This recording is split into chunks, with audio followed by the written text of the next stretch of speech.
नमस्कार, मैं हूं आपके साथ अली मतर। बुलेटिन की शुरुआत करते हैं और आइए सबसे पहले जान लेते हैं कि कोरोना पर क्या कुछ अपडेट है। अगर बात हम सबसे पहले अपने देश भारत की करें तो भारत में कोरोना के मरीजों की कुल संख्या 1070 के पार पहुंच चुकी है, लेकिन इसमें से 90 मरीज स्वस्थ हो गए हैं और अब तक 31 मरीजों की मौत हो गई है। और वहीं बिहार की अगर बात करें तो बिहार में कोरोना के 15 पॉजिटिव केस सामने आए हैं। 2 लोग ठीक हो चुके हैं। हालांकि एक शख्स की मौत भी कोरोना से बिहार में हो गई है।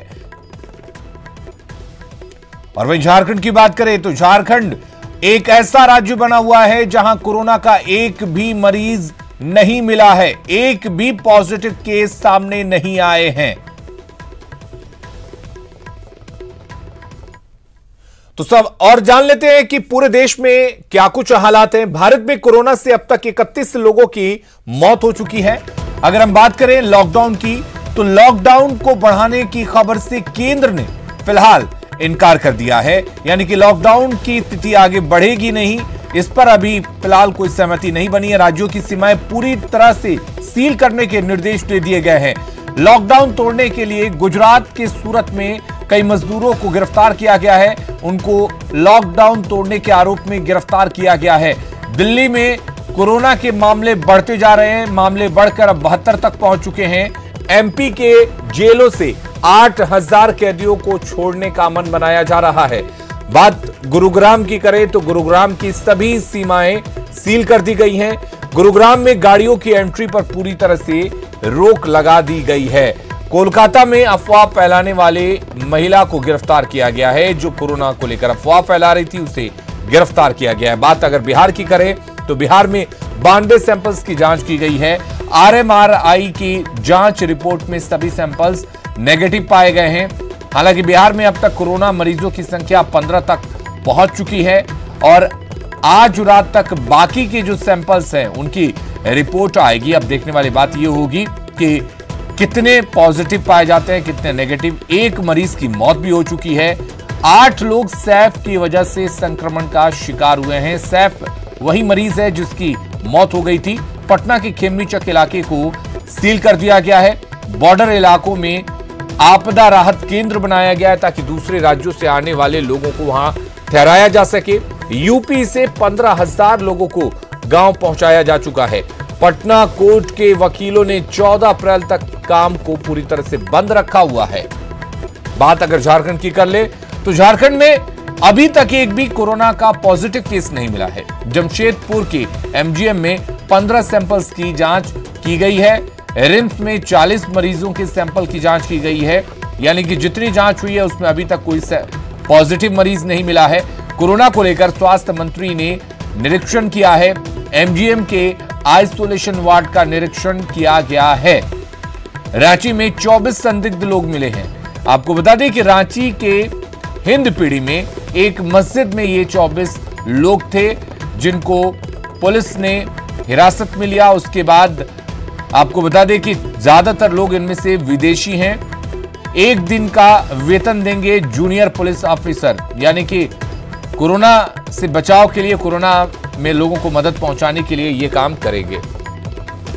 तो देश भर में कोरोना मरीजों की संख्या में लगातार इजाफा हो रहा है। बिहार सहित कई राज्यों में संक्रमण के एक मरीज से दूसरे तक तेजी से फैल रहा है। लॉकडाउन में सरकार की सख्ती का असर पलायन कर रहे लोगों पर भी नहीं दिख रहा। तभी तो प्रदेश में बाहर से आने वाले लोगों पर कड़ी नजर रखी जा रही है। न्यूज़ 18 भी आपसे अपील करता है कि भीड़ में जाने से बचें और संक्रमण के खतरे को बढ़ने ना दें।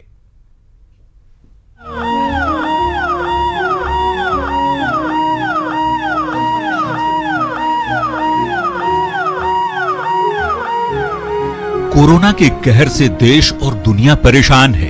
भारत में 3 हफ्ते का लॉकडाउन जारी है। सरकार और प्रशासन जी जान से लोगों को संक्रमण के खतरे से बचाने में जुटी है। बावजूद इसके देश भर में कोरोना वायरस पॉजिटिव मरीजों की संख्या 1100 के पार पहुंच चुकी है। तकरीबन 30 लोगों की जान जा चुकी है। बिहार में हालांकि कोरोना संक्रमित मरीजों की संख्या दूसरे राज्यों से कम है। प्रदेश में 14 से ज्यादा पॉजिटिव मरीज पाए गए हैं, जबकि सैकड़ों संदिग्ध मरीजों की जांच की जा रही है। लेकिन अहम बात ये कि संक्रमण का खतरा एक मरीज से दूसरों में तेजी से फैल रहा है। तभी तो बिहार में कोरोना के शिकार हुए पहले मरीज से कई दूसरे लोग संक्रमित हो गए। मुंगेर के मोहम्मद सैफ अली से 8 अन्य लोग संक्रमित हो गए।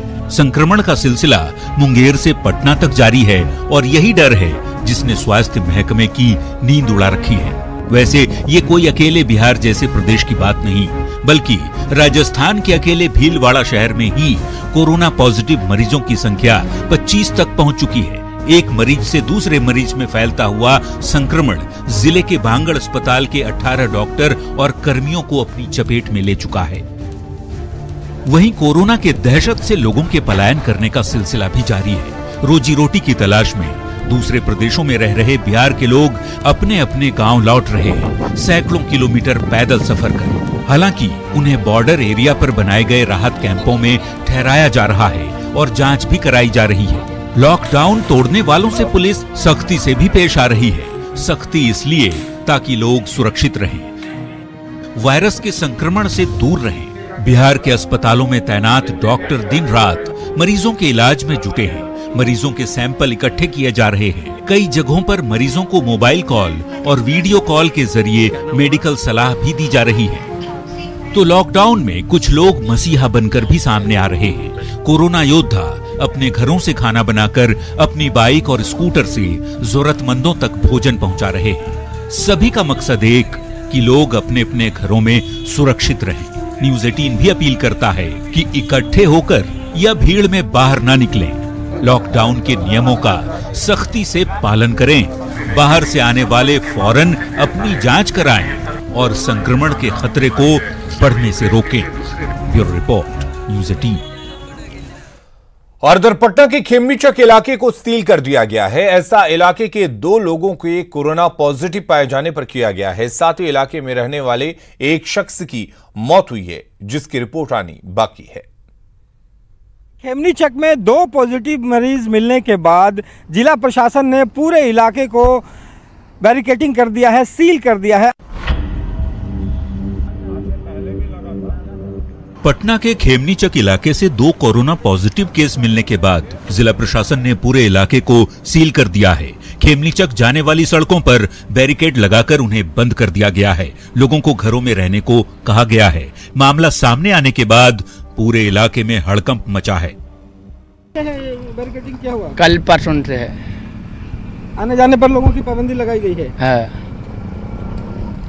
यहाँ पे खेमनीचक में 2 मरीज मिले हैं, उसके बाद डर है लोगों में।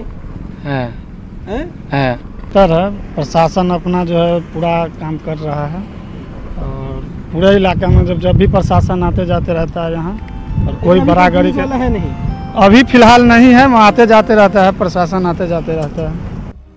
प्रशासन ने पूरे इलाके को सैनिटाइज किया है। न्यू बाईपास स्थित शरणम हॉस्पिटल के कर्मी और उनके परिजनों को होटल पाटलिपुत्र अशोक में क्वारंटाइन किया गया है। बता दें कि बिहार में जिस पहले शख्स की मौत कोरोना वायरस के कारण हुई थी, उसका इलाज भी शरणम हॉस्पिटल में ही हुआ था। बाद में इस हॉस्पिटल के एक वार्ड बॉय में कोरोना पॉजिटिव पाया गया और फिर 2 दिन पहले एक अन्य महिला कर्मी भी पॉजिटिव पाई गई, जिसके बाद अब खेमनीचक के इलाके को अति संवेदनशील मानते हुए वहां लोगों के घर से बाहर निकलने पर तत्काल रोक लगा दी गई है। Ravi S Narayan, news 18, Patna. बाहर से बिहार लौट रहे मजदूरों को घर तक पहुंचाने की व्यवस्था की जा रही है। छपरा में मांझी चेकपोस्ट के पास लौटने वालों की स्क्रीनिंग की जा रही है, साथ ही उनकी पूरी जांच की जा रही है। आप देख सकते हैं कि यहाँ पे कितनी बड़ी संख्या में लोग यहाँ पहुँचे हुए हैं अपने अपने घरों से। अभी तत्काल जो बताया जा रहा है कि ये लोग हापुड़ से आए हैं, वहाँ पे तमाम फैक्ट्रियाँ बंद है और कहीं ना कहीं इसके कारण काफ़ी दिक्कतों का सामना करना पड़ रहा है लोगों को। तमाम देख रहे हैं कि किस तरह से लोग अपने सर सामान के साथ यहाँ पहुँच गए हैं। इनको यहाँ से घर पहुँचाने की व्यवस्था की जा रही है। क्या हुआ, क्यों चले आए आप यहाँ पे? फैक्ट्री बंद था, काम वायरस हो रहा था, सब बंद हो गया। कैसे आए यहाँ पे? बस आए थे। इनकी स्क्रीनिंग की जा रही है, इनकी पहचान करने के बाद ही भेजा जा रहा है। इससे ये भी पता चलेगा कि मरीज जब गए हैं तो उनकी मॉनिटरिंग भी आसान होगी, फोन और मोबाइल के जरिए उनकी मॉनिटरिंग भी की जा सकेगी। तो कहीं ना कहीं इस सरकार के इस प्रयास से लोगों को थोड़ी राहत जरूर मिली है और लोग अपने घरों की तरफ जाने लगे हैं। संतोष गुप्ता, न्यूज़ 18, छपरा। बिहार में लगातार बाहर से मजदूर आ रहे हैं। बक्सर में बिहार यूपी बॉर्डर पर तैनात पुलिसकर्मी उनकी जांच कर रहे हैं। बड़ी संख्या में लोग पैदल और साइकिल से भी वीर कुंवर सिंह सेतु पहुंच रहे हैं। बिहार यूपी सीमा का जायजा लिया हमारी संवाददाता पुष्पराज ने।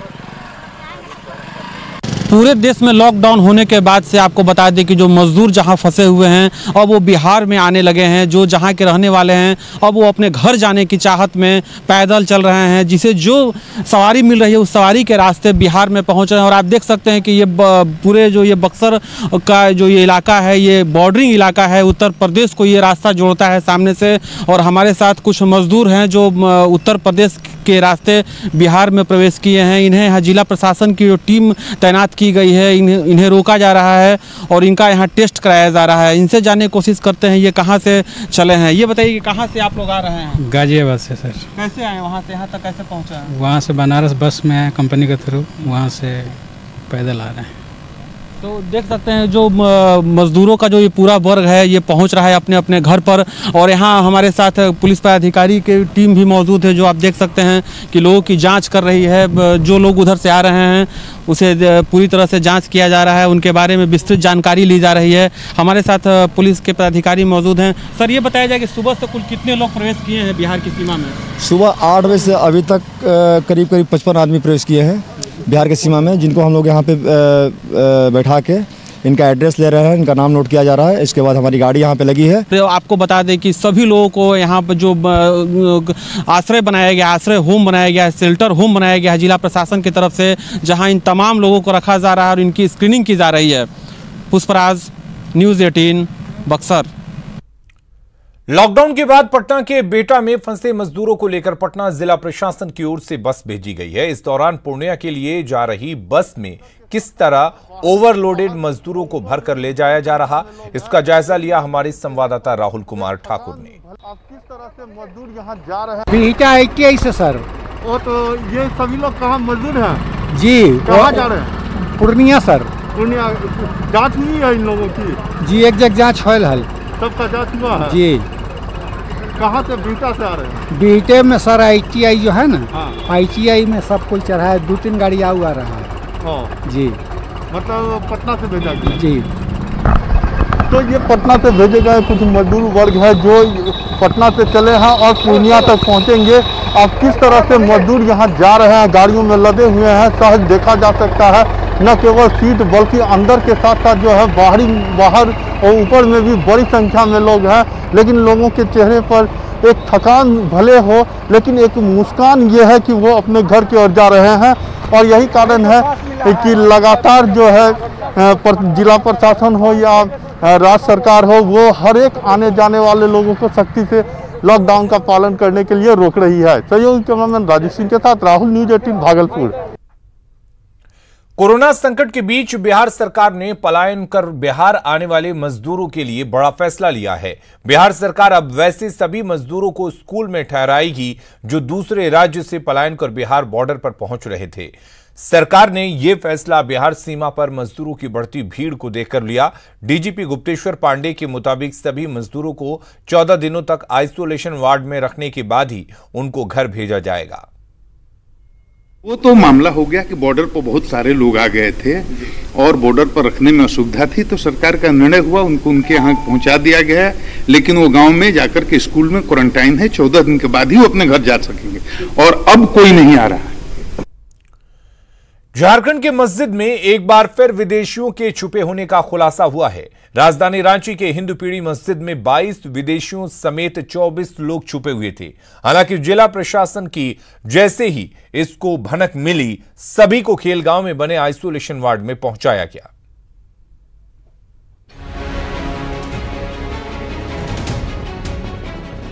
देश कोरोना से जंग लड़ रहा है। पूरे देश में लॉकडाउन है। वैश्विक महामारी को हराने के लिए लोग घरों में हैं, लेकिन झारखंड में विदेशियों के मिलने का सिलसिला थमने का नाम नहीं ले रहा है। रांची के हिंदूपीढ़ी के मस्जिद में 24 लोग छुपे मिले हैं। इनमें ज्यादातर विदेशी हैं और सबसे ज्यादा मलेशिया के 8 नागरिक हैं, जबकि 2 अफ्रीका के, 4 इंग्लैंड के और वेस्ट इंडीज के 2 नागरिक हैं। हालांकि प्रशासन को जैसे ही इसकी जानकारी मिली, सभी को स्वास्थ्य विभाग की मदद से खेलगांव में बने आइसोलेशन वार्ड में पहुंचाया गया। जिला प्रशासन ने हिंदपीढ़ी के एक मस्जिद से 22 युवकों को सीधे खेलगांव स्थित इस आइसोलेशन वार्ड में लेकर आए हैं। ये 22 युवक अन्य 5 देशों से लाए गए, उनके साथ साथ मतलब भारत के भी कुछ लोग हैं। टोटल 24 लोग हैं, जिसमें 2 तो यहीं के हैं, लोकल झारखंड के हैं, केरल से आए हुए थे, और 22 हैं जो भिन्न भिन्न देशों से हैं, जिसमें कुछ मलेशिया से हैं, कुछ दिल्ली से हैं, हैदराबाद से हैं, कुरला से हैं, गुजरात से हैं, पोलैंड से हैं और यूके से हैं। ये सभी विदेशी नागरिक धर्म प्रचार के नाम पर जनवरी से ही झारखंड में हैं। हालांकि आइसोलेशन वार्ड में जब इनकी मेडिकल जांच की गई तो इनमें से किसी में भी कोरोना के लक्षण नहीं पाए गए। उन लोग में किसी में कोई सिम्टम भी है नहीं, सब सिम्टम फ्री है, लेकिन हम लोग उसको आइसोलेशन वार्ड में रखे हैं कि अगर कोई सिम्टम आती है तो फिर उसका फर्दर उसका जांच किया जाएगा, ट्रीटमेंट उसका किया जाएगा, इसलिए उसको रखा गया है। ये दूसरा मौका है जब झारखंड के मस्जिद में विदेशी छिपे मिले हैं। इससे पहले तमाड़ में भी कई विदेशी मिले थे। लगातार ये मामले सामने आ रहे हैं जब मस्जिद से ऐसे विदेशियों को बाहर लेकर आया जा रहा है। यानी ये तस्वीर साफ दिखा रही है कि ये लोग जो विदेशी हैं, जो धर्म प्रचार के नाम पर भारत आए थे, ये अभी फिलहाल मस्जिद में छुपे हुए हैं। ऐसे में जिला प्रशासन को चाहिए कि हर मस्जिद में जाकर ये सुनिश्चित करे कि क्या अभी भी ऐसे कई लोग हैं जो मस्जिद में छुपे हुए हैं। कैमरामैन संजय के साथ प्रेरणा, न्यूज़ 18 झारखंड। पटना में लॉकडाउन लागू कराने के लिए जगह जगह पुलिस सख्ती बरत रही है, तो वहीं कुछ जगहों पर अपने अनोखे अंदाज से लोगों को समझाने में भी जुटी है। ऐसा ही एक अंदाज दिखा पटना के डाक बंगला चौराहा पर, जहां पुलिसकर्मी हाथ जोड़कर लोगों को घरों में रहने के लिए समझा रहे हैं। पुलिस के इस अंदाज का जायजा लिया हमारी संवाददाता संजय कुमार ने। अगले 14 अप्रैल तक पूरे देश में लॉकडाउन है और राजधानी पटना में लॉकडाउन को लागू कराने के लिए एक तरफ जहां पुलिस सख्ती बरत रही है, वहीं दूसरी तरफ गांधीगिरी भी कर रही है। इस वक्त हम डाक बंगला चौराहे पर खड़े हैं और यहां पर लगातार जो ट्रैफिक पुलिस के लोग हैं वो यहां मुस्तैद दिख रहे हैं। काफ़ी संख्या में लोगों की आवाजाही हो रही है और ऐसे में जो ट्रैफिक पुलिस है वो एक्टिव दिख रही है। जो लोग यहाँ से गुजर रहे हैं उन्हें जो ट्रैफिक पुलिस के अधिकारी हैं लगातार कन्विंस कर रहे हैं। आप लोग मत बैंक का बहाना बनाइए। बैंक में स्टूडेंट का पैसा है भाई, स्टूडेंट का पैसा निकालना इतना जल्दी कौन सी आवश्यकता हो गई आपको? पैसा निकलेगा, बैंक में खाता में पैसा आ गया है, वो आपका है, उसको निकालने के लिए ऐसा मत परेशान कीजिए। अपने तो परेशान होइए, दूसरों को परेशान कीजिए, ऐसा मत काम कीजिए। तो बिल्कुल आपने सुना, जो ट्रैफिक पुलिस के जो अधिकारी हैं वो लगातार लोगों से कह रहे हैं कि ये पीएम की अपील है और पीएम की अपील का हर हाल में अनुपालन करें। आप सड़कों पर न निकलें, बिल्कुल जब बहुत ज़रूरी हो तब आप सड़कों पर निकलें। और लोग जो है वो अपनी तरफ से भी जो ट्रैफिक पुलिस के अधिकारी हैं उनको कन्विंस करने के कर रहे हैं। तो सुनिए क्या कहना है ये ट्रैफिक पुलिस के अधिकारी हैं उनका इस मामले में। प्रधानमंत्री जी की बात कह रहे हैं आप। हाँ, प्रधानमंत्री महोदय खुद 130 करोड़ देशवासियों से अपील किए हैं कि जो कम से कम घर में रहें, रोड पर बहुत कम निकलने का प्रयास करें, बहुत आवश्यक होगा तो रोड पर निकलें। हम लोग के साथ मजबूरी है कि खड़े हैं। पटना पुलिस की एक अच्छी तस्वीर फिलहाल सामने आई है। एक तरफ पुलिस लॉकडाउन को इम्प्लीमेंट करवाने के लिए सख्ती भी बरत रही है, दूसरी तरफ लोगों से प्रधानमंत्री का जो आह्वान है उसको याद दिला रही है, अनुरोध कर रही है पुलिस। और तीसरी तरफ जन सेवा में भी जुड़ी हुई है। जगह जगह पर पुलिस ने कई स्टॉल लगाए हैं और लोगों के बीच खाद्य सामग्री से लेकर जो पके हुए भोजन है उनका वितरण किया जा रहा है। कैमरा पर्सन राहुल के साथ संजय कुमार, न्यूज़ 18 पटना। कोरोना महामारी से निपटने के लिए दिल्ली के बिहार भवन में कंट्रोल रूम बनाया गया है, जिसमें 3 हेल्पलाइन नंबर और 10 हंटिंग लाइन के जरिए लोगों की समस्या के समाधान किए जा रहे हैं। टेलीफोन के जरिए संबंधित राज्य के मुख्य सचिव, स्थानीय आयुक्त और डीएम के जरिए लोगों की समस्याओं का समाधान किया जा रहा है। बिहार भवन के कंट्रोल रूम का जायजा लिया हमारी संवाददाता अमितेश सिंह ने। इस वक्त हम दिल्ली स्थित बिहार भवन के सामने खड़े हैं। बिहार भवन के अंदर कंट्रोल रूम बनाया गया है बिहार सरकार के सौजन्य से, जो कि यहाँ के जो रेजिडेंस कमिश्नर हैं, स्थानीय आयुक्त विपिन कुमार, उनकी निगरानी में यहाँ पर कंट्रोल रूम चल रहा है। इसमें 3 हेल्पलाइन नंबर जारी किए गए हैं। इस हेल्पलाइन नंबर के जरिए बिहार के बाहर दूसरे प्रदेशों में, चाहे दिल्ली हो, मुंबई हो, महाराष्ट्र, हरियाणा, पंजाब या किसी दूसरे प्रदेश के रहने वाले जो बिहार के लोग हैं, चाहे मजदूर हैं या दूसरे प्रवासी हैं, वो इन 3 हेल्पलाइन नंबर पर फ़ोन करके अपनी समस्याओं के बारे में बता रहे हैं, जो कि यहाँ पर नोट किया जा रहा है। उनकी समस्या का समाधान किया जा रहा है। जिस प्रदेश में वो रह रहे हैं उस प्रदेश में उन लोगों को वहाँ पे जहाँ भी जो लोग हैं उनकी जो समस्या है उनका निदान समाधान करने के लिए वहाँ के लोकल जो डिस्ट्रिक्ट कलेक्टर हैं उनको फ़ोन किया जा रहा है, जो उस प्रदेश के रेजिडेंस कमिश्नर हैं उनको फ़ोन किया जा रहा है, उनको फैक्स भी किया जा रहा है और उस सरकार से संपर्क किया जा रहा है, चीफ सेक्रेटरी से संपर्क किया जा रहा है कि उस प्रदेश में रहने वाले बिहार के लोगों को किसी तरह की कोई परेशानी न हो। हालांकि तादाद इतनी ज़्यादा है कि बहुत लोगों की शिकायतें ये भी हैं कि फ़ोन किया जा रहा है तो फ़ोन लगने में भी कठिनाई हो रही है, क्योंकि 10 हंटिंग नंबर है और उसके अलावा 3 ही हेल्पलाइन नंबर है, तो इसलिए परेशानी जरूर हो रही है लोगों को। लेकिन सरकार की तरफ से अपनी पूरी तैयारी की जा रही है। जो बिहार के बाहर रहने वाले लोग हैं उन्हें समस्या का जो सामना करना पड़ रहा है उसका निदान कैसे किया जा सके, और जो लोग जहां भी हैं, जिस प्रदेश में हैं वहीं पर रहें, ये पूरी यहाँ से सलाह भी दी जा रही है। और वहीं पर उनके रहने की व्यवस्था, उनके राशन की व्यवस्था और उनके जो हेल्थ से जुड़ी हुई तमाम समस्या हैं उसका समाधान करने की व्यवस्था की जा रही है। कैमरामैन जगदीश उप्रेती के साथ अमितेश, न्यूज 18 बिहार भवन, दिल्ली। और खबरों का सिलसिला लगातार जारी है, बने रहिए न्यूज 18 बिहार झारखंड के साथ।